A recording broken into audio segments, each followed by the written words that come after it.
वक्रतुंड महाकाय सूर्यकोटि संप्रभ निर्विघ्नं कुरु मे देव सर्वकार्येषु सर्वदा।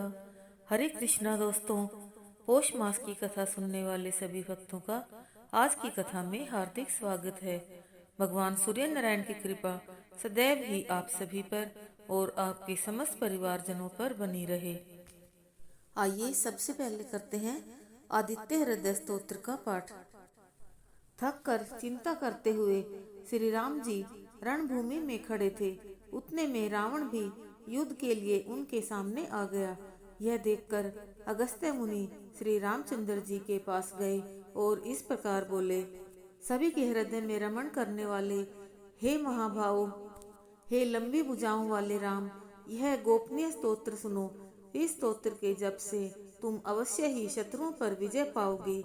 यह आदित्य हृदय स्तोत्र परम पवित्र और सभी शत्रुओं का विनाश करने वाला है। इसके जप से सदा ही विजय की प्राप्ति होती है। यह नित्य अक्षय तथा परम कल्याणकारी स्तोत्र है। यह सभी मंगलों में भी मंगल और सभी पापों का नाश करने वाला यह स्तोत्र चिंता और शोक को मिटाने वाला और आयु को बढ़ाने वाला है। जो अनंत किरणों से शोभायमान रश्मिमान नित्य उदय होने वाले समुद्यंत देवों और असुरों दोनों के द्वारा नमस्कृत हैं। तुम विश्व में अपनी प्रभा फैलाने वाले संसार के स्वामी भगवान भास्कर का पूजन करो। सभी देवता इनके रूप हैं। ये देवता अपने तेज और किरणों से जगत को स्फूर्ति प्रदान करते हैं। ये ही अपनी किरणों से देवता और असुरगण आदि सभी लोकों का पालन करते हैं। ये ही ब्रह्मा, शिव, स्कंद, प्रजापति, इंद्र, कुबेर, काल, समय, यम, चंद्रमा, वरुण आदि को प्रकट करने वाले हैं।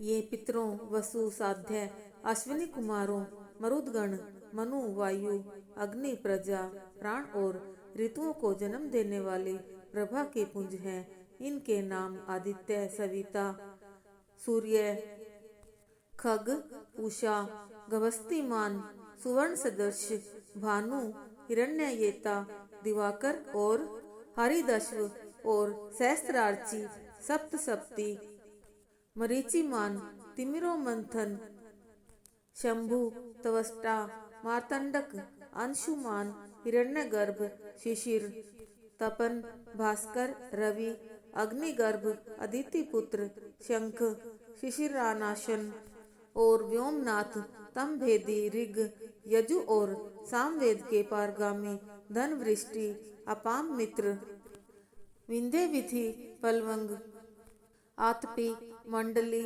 मृत्यु, पिंगल, सर्वतापन, कवि, विश्व, महातेजस्वी, रक्त, सर्वभव, नक्षत्र, ग्रह और तारों के अधिपति, विश्व भावन, विश्व की रक्षा करने वाले, तेजस्वियों में भी तेजस्वी और द्वादशात्मा को नमस्कार है।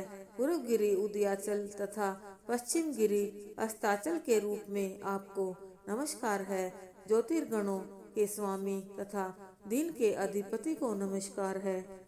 जो जय के रूप हैं, विजय के रूप हैं, हरे रंग के घोड़ों से युक्त रथ वाले भगवान को नमस्कार है। सहस्त्रों किरणों से प्रभावान आदित्य भगवान को बारंबार नमस्कार है। उग्रवीर तथा सारंग सूर्य देव को नमस्कार है। कमलों को विकसित करने वाले प्रचंड तेज वाले मार्तंड को नमस्कार है। आप ब्रह्मा, शिव, विष्णु के भी स्वामी हैं। सूर्य आपकी संज्ञा है। यह सूर्यमंडल आपका ही तेज है। आप प्रकाश से परिपूर्ण हैं। सबको स्वाहा करने वाली अग्नि स्वरूप हे रौद्र रूप, आपको नमस्कार है। अज्ञान अंधकार के नाशक, शीत के निवारक तथा शत्रुओं के नाशक आपका रूप अप्रमेय है। कृतघ्नों का नाश करने वाले देव और सभी ज्योतिषियों के अधिपति को नमस्कार है। आपकी प्रभा तप्त स्वर्ण के समान है।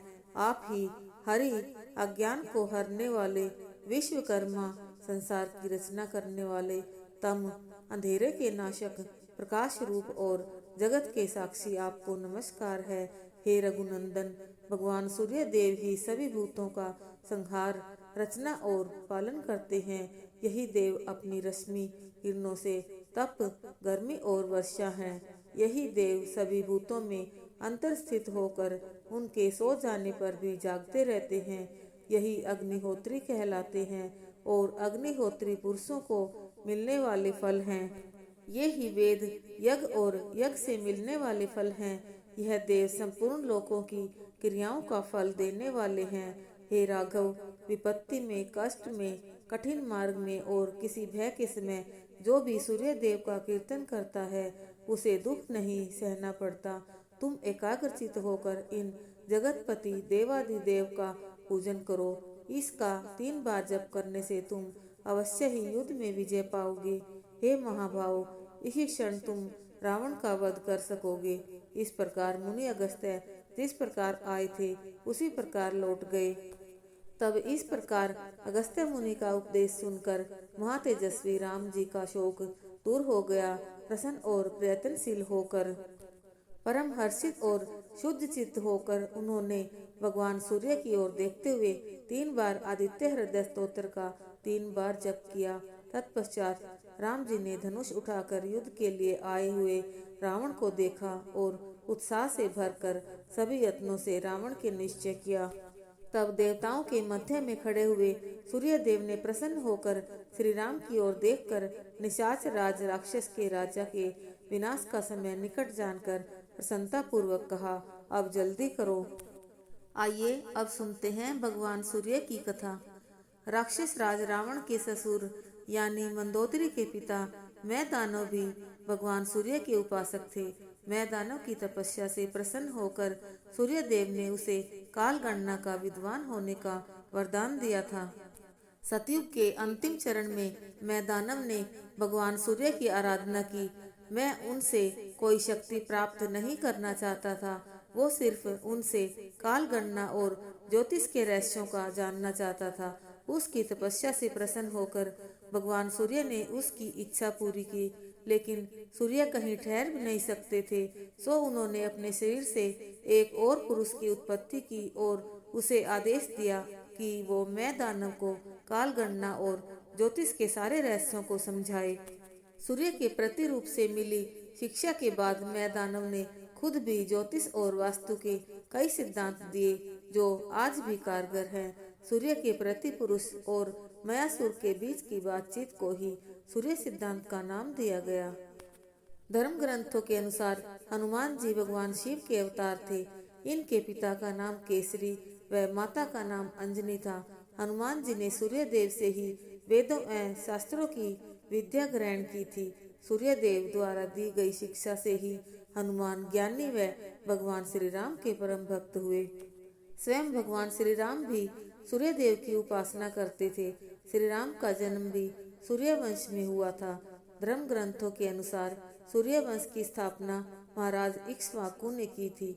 इसी वंश में आगे जाकर राजा सगर, दिलीप, भगीरथ, दशरथ व भगवान श्री राम हुए। वानरों का राजा बाली भी भगवान सूर्य का उपासक था। बाली प्रतिदिन 4 महासागरों पर जाकर भगवान सूर्य की उपासना करता था। बाली यह कार्य इतनी तेजी से करता था कि उसका वेग कोई देख भी नहीं पाता था। एक बार राक्षस राज रावण बाली से युद्ध करने किष्किंधा गया। उस समय बाली संध्या उपासना करने समुद्र तट पर गया हुआ था। रावण युद्ध की इच्छा से समुद्र तट पर चला गया। यहाँ बाली ने रावण को अपनी कांख में दबाकर कुछ ही देर में 4 महासागर पर जाकर संध्या उपासना कर ली। बाली के पराक्रम को देखकर रावण ने उसे अपना मित्र बना लिया। महाभारत के अनुसार दानवीर कर्ण भगवान सूर्य का पुत्र था। वह सूर्य देव की ही उपासना करता था। कर्ण का जन्म पांडवों की माता कुंती के गर्भ से हुआ था। कर्ण कवच कुंडल के साथ ही जन्मा था। यदुवंशी राजा सूरसेन की पृथा नामक कन्या व वसुदेव नामक पुत्र था। इस कन्या को राजा सूरसेन ने अपनी बुआ के संतानहीन पुत्र कुंती भोज को गोद दे दिया था। कुंती भोज ने इस कन्या का नाम कुंती रखा। कुंती का विवाह राज पांडु से हुआ। जब कुंती बाल्यावस्था में थी उस समय उसने ऋषि दुर्वासा की सेवा की थी। सेवा से प्रसन्न होकर ऋषि दुर्वासा ने कुंती को एक मंत्र दिया जिससे वह किसी भी देवता का आह्वान कर उससे पुत्र प्राप्त कर सकती थी। विवाह से पूर्व इस मंत्र की शक्ति देखने के लिए एक दिन कुंती ने सूर्य देव का आह्वान किया, जिसके फलस्वरूप कवच कुंडल पहने एक पुत्र का जन्म हुआ।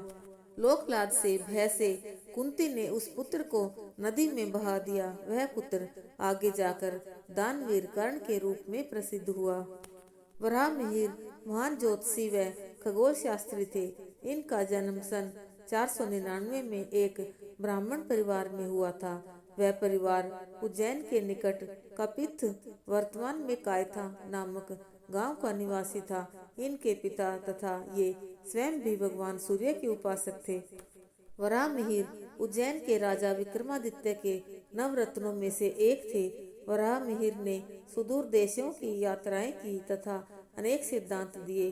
विज्ञान के इतिहास में वह पहले व्यक्ति थे जिन्होंने बताया कि सभी वस्तुओं का पृथ्वी की ओर आकर्षित होना किसी अज्ञात बल का आभारी है। सदियों बाद न्यूटन ने इस अज्ञात बल को गुरुत्वाकर्षण बल नाम दिया। इन्होंने 3 महत्वपूर्ण पुस्तकें बृहद जातक, बृहद संहिता और पंच सिद्धांतिका लिखी। इन पुस्तकों में त्रिकोणमिति के महत्वपूर्ण सूत्र दिए हुए हैं, जो वराहमिहिर के त्रिकोणमिति ज्ञान के परिचायक हैं। आइए अब करते हैं श्री सूर्य चालीसा। श्री गणपति पद कमल में प्रेम सहित धरि ध्यान, सूरज चालीसा कहूँ द्रवोदया करि आन। जयति सूर्य नारायण स्वामी, करहु कृपा प्रभु अंतरयामी। अगन कांति धर गगन बिहारी, अनुपम ज्योति कला छवि न्यारी। युग सहस्त्र योजन तनु राजै, माथे कनक मुकुट मणि साजै। कुंडल कलित कपोलन सोहे, सोलखि तेज तेज पति मोहे। श्वेत वर्ण षट दश है नाधे, अरुण सारथी रजु कर साधे। 9 लख योजन रथ चौड़ाई, 136 लक्ष लंबाई। रत्न जड़ित रथ पर प्रभु राजति, लखि गति सहस चंचला लाजति। 9 करोड़ 51 लाखा, परिकरमा रवि की श्रुति भाखा। अगणित दैत्य नित्य संहारहि, जग भक्तन कर कष्ट निवारहि। उदय होत निशि कह तम भाजे, तव सतयुग कर डंका बाजे। कह शिव संशय करे न कोई, सत्य वचन मम मृषा न होई। जग हित लागी प्रेम रस बानी, मुनि अस गोरि हृदय हर्षानी। धन्य धन्य सूरज अघनाशी, दीन दयानिधि मंगल राशि। महा अगिन कह तारण वाले, नारद शाप निवारण वाले। सत्राजित के मान रखैया, मणिते स्वर्ण में हवर शैया। प्रात रूप धारे चतुरानन, राजे विष्णु रूप मध्यानन। शंभु रूप धरि साय काला, त्रिभुवन माहि करे प्रतिपाला। वर्ष बीच पुनि 12 जामा, धरि भक्तन कर पूजहि कामा।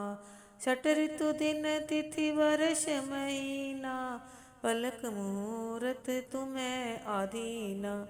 खग मृग जीव जंतु नर नारी, घन गर्जन नभ बरषत बारी।